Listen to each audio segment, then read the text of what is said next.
बीच में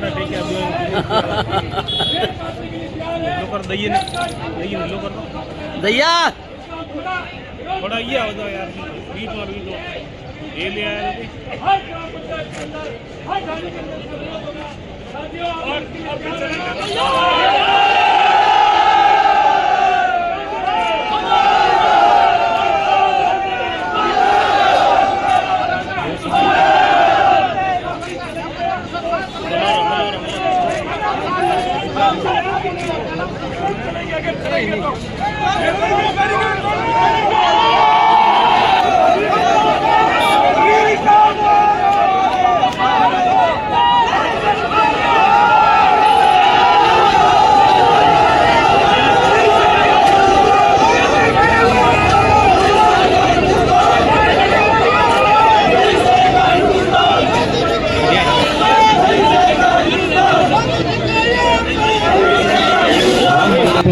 वो सारा बनना बंद हो गए।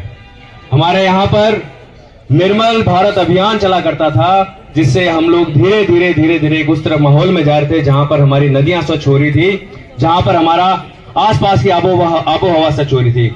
आज उसका नाम उन्होंने हटा के और कर दिया स्वच्छ भारत अभियान। और स्वच्छ भारत अभियान की स्थिति क्या है वो ये आप देख सकते हो कि किसी भी शहर में आज के समय सांस लेना मुश्किल हो गया है। नदियों की जो स्थितियां हो गई हैं वो सब आपको ध्यान है। हमारे यहाँ पर नेशनल मैन्युफैक्चरिंग पॉलिसी हुआ करती थी, जिसके तहत हम लोगों ने तेजस और अर्जुन टैंक जैसे जो है, ब्रह्मोस जैसी जो है चीजें हम लोगों ने बनाई हैं। आज मेक इन इंडिया का तमगा देकर और उस मेक इन इंडिया के नाम पर सब कुछ खत्म कर दिया। आज हमारी यहाँ स्थिति ये है कि जो तेजस और जो अर्जुन टैंक हम लोगों ने बनाए हैं उनको अपग्रेड करने की क्षमता तक सरकार की नहीं रही है।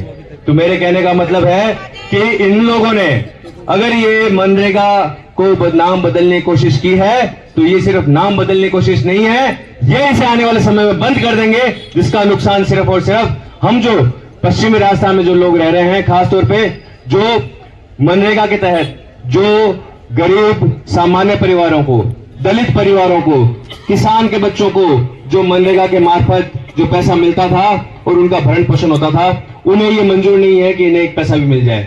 और किस तरह से इन्होंने आने वाले समय में इसको किस तरह से बंद करना है, इसकी योजना इसी बात से शुरू कर दी है कि मानसून के अंदर जो है वो हमें नरेगा के तहत मजदूरी नहीं मिलेगी। साथियों, आप इस बात को समझिए और इस बात को आने वाले हमारी जो पीढ़ियां हैं वो हमसे सवाल नहीं करें। वो ये नहीं पूछे कि जब ये सब कुछ हो रहा था तो तुम लोग कहां थे। इसीलिए आज जो आप इतनी बड़ी तादाद में आए हैं, संख्या में आए हैं, आप सबको बहुत बहुत धन्यवाद देता हूं। और साथ ही कहता हूं कि मजबूती से खड़े रहो। हम कांग्रेस जन, हमें कोई झुका नहीं सकता, कोई डरा नहीं सकता। और अगर हम लोग मजबूती से खड़े रहेंगे तो निश्चित रूप से इन्हें फैसले बदलने पड़ेंगे। साथ ही साथ मैं एक चीज और इससे इतर एक बात पे आपका जो है ध्यान आकर्षण चाहूंगा कि वर्तमान में जिला परिषद और पंचायत समितियों के जो है वार्डों का पुनर्गठन किया जा रहा है, जिनकी आपत्तियां मांगी जाएंगी अगले 23 तारीख से। अभी प्रमुख साहब फरमा रहे थे 23 तारीख से उनकी आपत्तियां मांगी जाएंगी। जहां कहीं भी हमें आपत्तियां हैं, क्योंकि इन्होंने अपने बहुत सारे इसमें खेल किए हैं, बहुत सारे करामात किए हैं और बहुत सारी कारगुजारियां इनके सामने आ रही हैं, पर हमें वो लिस्टें ध्यान से देखनी है। अगर कहीं पर भी हमें आपत्ति है तो उसका आपत्ति का पुरजोर दर्ज करवाना है। यहाँ पर हेडक्वार्टर पे लक्ष्मण जी हैं, जिला प्रमुख जी हैं, मैं हूँ, हमारे पास आप जरूर आइएगा। और अगर आपके गांव में, आपके पंचायत समितियों में, आपके वार्ड में कहीं पर भी अगर किसी तरह की कोई आपत्ति है तो उसे हमें जरूर बताना है। आप अभी सब लोग यहाँ मौजूद रहें। अभी आप सब लोगों के नेतृत्व में मिलके हम लोग यहाँ मजबूत प्रदर्शन करेंगे। जय हिंद, जय कांग्रेस, जय माता जी के, राम राम साहब, जय भीम।